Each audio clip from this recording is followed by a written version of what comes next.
Hello, welcome back to Anjali's കറികൾ. ഇന്ന് നമ്മൾ വന്നിട്ടുണ്ട് ബീഫും കൂർക്ക ഇട്ടിട്ട് കറി കേട്ടോ. അപ്പോൾ എങ്ങനെ ഉണ്ടാക്കാൻ നോക്കാം. ഈ വീഡിയോ ഇഷ്ടമാണെന്നുണ്ടെങ്കിൽ ഒന്ന് സബ്സ്ക്രൈബ് ചെയ്തിട്ട് സപ്പോർട്ട് ചെയ്യണേ. ഇത് നമുക്ക് ബീഫ് എടുക്കാം. ഇത് വലിയ കഷ്ണങ്ങളുണ്ട് കേട്ടോ, ചെറിയ കഷ്ണങ്ങളായിട്ട് കട്ട് ചെയ്തിട്ട് എടുക്കാം. പിന്നെ ബീഫും കുറുക്കയും വെക്കുമ്പോൾ നെയ്യുള്ള ബീഫ് നോക്കിയിട്ട് മേടിക്കണേ, അപ്പോഴുള്ള ടേസ്റ്റ് ഉണ്ടാവും. ഇത് നമുക്ക് വാഷ് ചെയ്യാം. നമുക്ക് കൂർക്ക നന്നാക്കിയിട്ട് അത് വേവിക്കാൻ വേണ്ടിയിട്ട് മാറ്റി വെച്ചിട്ടുണ്ട്.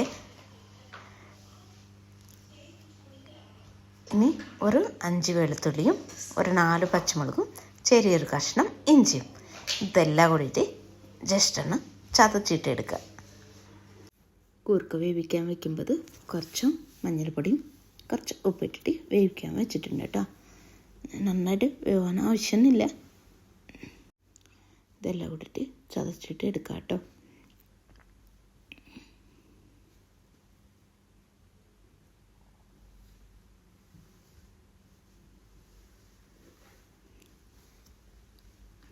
ബീഫ് നന്നായിട്ട് വാഷ് ചെയ്ത് കൊണ്ടുവന്നിട്ടുണ്ട്. ചെറിയ പീസസായിട്ട് കട്ട് ചെയ്തിട്ടുണ്ട് കേട്ടോ. കുറച്ച് വലിയ പീസുകളാണ്. ഇതിലേക്ക് നമ്മൾ ചതച്ച് വെച്ചത് ഇട്ട് കൊടുക്കുക. ഇട്ട് കൊടുത്ത ശേഷം ഇതിലേക്ക് ഉപ്പിട്ട് കൊടുക്കുക. ഉപ്പിട്ട് കൊടുത്തിട്ട് 1/4 ടീസ്പൂൺ മഞ്ഞൾപ്പൊടി ഇട്ട് കൊടുക്കുക. എന്നിട്ട് കൈ വെച്ചിട്ട് നന്നായിട്ട് മിക്സ് ചെയ്തിട്ട് എടുക്കുക.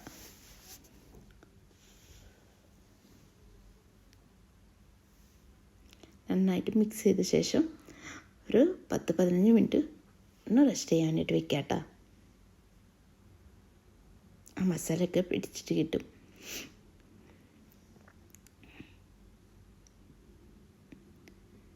കുറച്ച് കറിവേപ്പില കൂടി ഇട്ട് കൊടുക്കുക.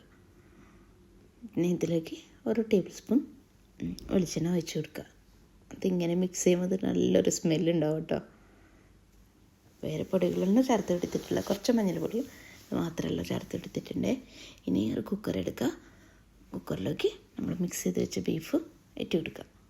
ഇട്ട് കൊടുത്തിട്ട് ഒരു 2 ഗ്ലാസ് വെള്ളം ഒഴിച്ചിട്ട് ഇത് നമുക്ക് വേവിച്ചിട്ട് എടുക്കാം.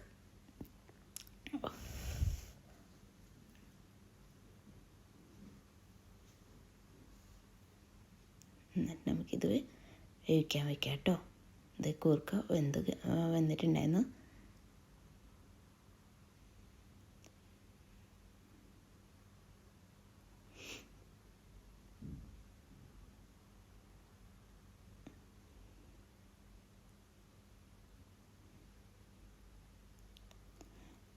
ആദ്യം ഒരു 5 വിസിൽ വരുമ്പോഴത്തേക്കും വേവിച്ചിട്ട് എടുക്കുക. വെന്തെന്ന് നോക്കണം കേട്ടോ. ബീഫ് വെന്ത ശേഷം മാത്രം നമ്മൾ കുക്ക് ചെയ്യാൻ തുടങ്ങുക.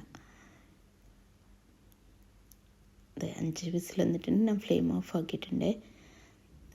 എൻ്റെ വെളിച്ചെണ്ണയൊക്കെ തണുപ്പായിട്ടുണ്ട് കേട്ടോ. ഇവിടെ തണുപ്പ് തുടങ്ങിയിട്ടുണ്ട്. ഒരു പാൻ അടുപ്പത്ത് വയ്ക്കുക. അതിലേക്ക് ഒരു 2-3 ടേബിൾ സ്പൂൺ വെളിച്ചെണ്ണ വെച്ചെടുക്കുക. അതിനുശേഷം നീളത്തിൽ കട്ട് ചെയ്ത് വെച്ച് സവാള നമുക്ക് ചേർത്ത് കൊടുക്കുക. സവാള ഒരു മീഡിയം സവാളയാണ്. ഒരു 3 എടുത്തിട്ടുണ്ട്. വലിയ സവാളയെങ്കിൽ ഒരു 2 എടുത്താൽ മതി. എന്നിട്ട് നന്നായിട്ട് മിക്സ് ചെയ്യുക.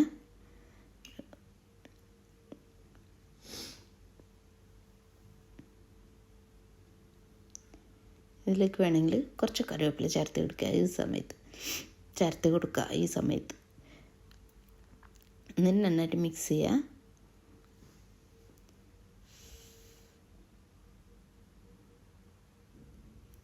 നമ്മുടെ സവാള ചെറുതായിട്ട് വാടി വരുമ്പോൾ ഇതിലേക്ക് ഒരു 1/4 ടീസ്പൂൺ മഞ്ഞൾപ്പൊടി ഇട്ട് കൊടുത്തിട്ടുണ്ട്.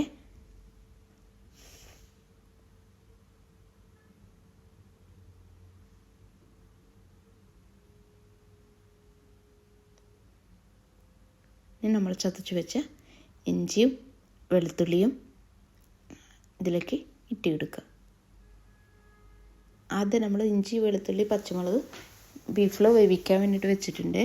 ഇതിലേക്ക് ഇട്ട് കൊടുക്കുമ്പോൾ നമ്മൾ സവാളയിലേക്ക് ഇട്ട് കൊടുക്കുമ്പോൾ വെളുത്തുള്ളിയും ഇഞ്ചി മാത്രമല്ല കേട്ടോ ചതച്ചിട്ട് എടുത്തിട്ടുള്ളത്.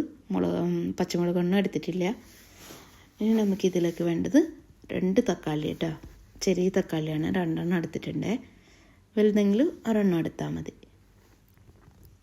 എന്നിട്ട് ഈ തക്കാളിയും ഇഞ്ചി വെളുത്തുള്ളിയും പിന്നെ എല്ലാം ഇട്ടിട്ട് നന്നായിട്ട് കുക്കായിട്ട് കിട്ടും കേട്ടോ. അങ്ങനെ വേണം കേട്ടോ, നല്ല പേസ്റ്റ് രൂപത്തിൽ കിട്ടണം നമുക്ക്. ഇതിലേക്ക് ഒരു 1/4 ടീസ്പൂൺ ഗരം മസാല ഇട്ട് എടുത്തിട്ടുണ്ട്. എൻ്റെ മോൻ മിക്സ് ആക്കണമെന്നുണ്ട്.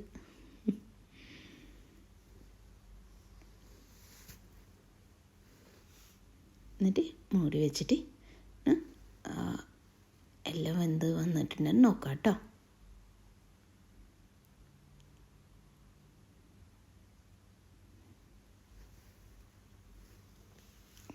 നന്നായിട്ട് തക്കാളി വാടി വന്നിട്ടുണ്ട്. ഇനി ഇതിലേക്ക് ഒരു ടേബിൾ സ്പൂൺ കുറച്ച് കുറവുണ്ട് കേട്ടോ മല്ലിപ്പൊടി ചേർത്ത് കൊടുക്കുക. മല്ലിപ്പൊടി താല്പര്യം ഉണ്ടെങ്കിൽ മാത്രം ചേർത്ത് കൊടുത്താൽ മതി. ഒരു ടേബിൾ സ്പൂൺ കുറവ് മുളക് പൊടി ചേർത്ത് കൊടുത്തിട്ടുണ്ട്. നമ്മൾ ബീഫ് വെന്ത് വന്നിട്ടുണ്ട്. നമ്മൾ മസാലയിലേക്ക് ഇട്ട് കൊടുക്കുക. നമ്മൾ മസാലയിലേക്ക് ബീഫ് വെന്തത് ഇട്ട് കൊടുക്കുക. ഇനി ഈ സമയത്താണ് കുറച്ചുകൂടി സമയം എടുക്കും. ഒരു 10 മിനിറ്റ് ഇവിടെ സമയം എടുക്കട്ടെ. ഇട്ട് കൊടുത്ത ശേഷം കുറച്ചും കുക്കായിട്ട് വരില്ലേ, തിളച്ചിട്ട് വരുന്ന സമയത്ത് നമ്മൾ കൂർക്ക ഇതിലേക്ക് ഇട്ട് കൊടുക്കുക. ശരിക്കും വേണമെങ്കിൽ കൂർക്കയും ബീഫും കൂടിയിട്ടാണ് വേവിച്ചിട്ട് എടുക്കാറുള്ളത്. ഞാൻ സെപ്പറേറ്റായിട്ട് ചെയ്തിട്ടുണ്ട് കേട്ടോ. ഇതെല്ലാം കൂടിയിട്ട് നന്നായിട്ട് മിക്സ് ചെയ്തിട്ട് എടുക്കുക. മിക്സ് ചെയ്ത ശേഷം ഒരു 10 മിനിറ്റ് ശേഷം ഇങ്ങനെ ഉണ്ടാവും കേട്ടോ. അത് നന്നായിട്ട് പേസ്റ്റ് രൂപത്തിൽ വരണം കേട്ടോ.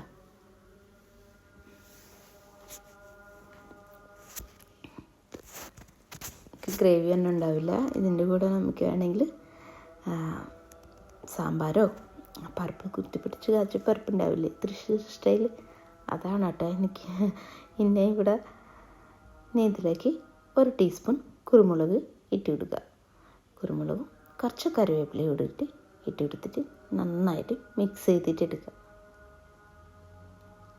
ഹൈ ഫ്ലെയിമിൽ വെച്ചിട്ട് ഇതെല്ലാം കൂടി ചെയ്തിട്ട് എടുത്താൽ മതിയേ.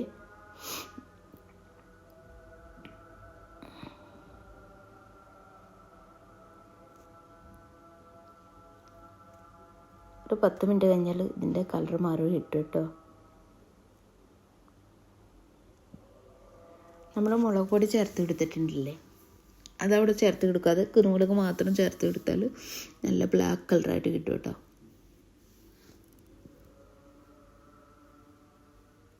ചില ആൾക്കാർക്ക് അങ്ങനെ ഇഷ്ടമുണ്ടാവും ബീഫ്. കണ്ട 10 മിനിറ്റ് ശേഷം ഇങ്ങനെ ഉണ്ടാവട്ടെ. ഇനി ഇത് ഓപ്ഷനാണ്, നാളികേര കൊത്ത് ഇട്ട് കൊടുക്കുക. ഇത് എനിക്ക് ഇഷ്ടമാട്ടാ, ഇങ്ങനെ ബീഫിലോ നാളികേര കൊത്ത് ഇടാണത്. ഇട്ടിട്ട് ഒന്ന് മിക്സ് ചെയ്തിട്ട് എടുക്കുക. ഇത്തിരിയല്ല കേട്ടോ, നമ്മൾ ബീഫ് കൂർക്കയും റെഡി ആയിട്ടുണ്ട്. വീഡിയോ ഇഷ്ടമാണെന്നുണ്ടെങ്കിൽ ഒന്ന് സബ്സ്ക്രൈബ് ചെയ്തിട്ട് സപ്പോർട്ട് ചെയ്യണേ. Thank you.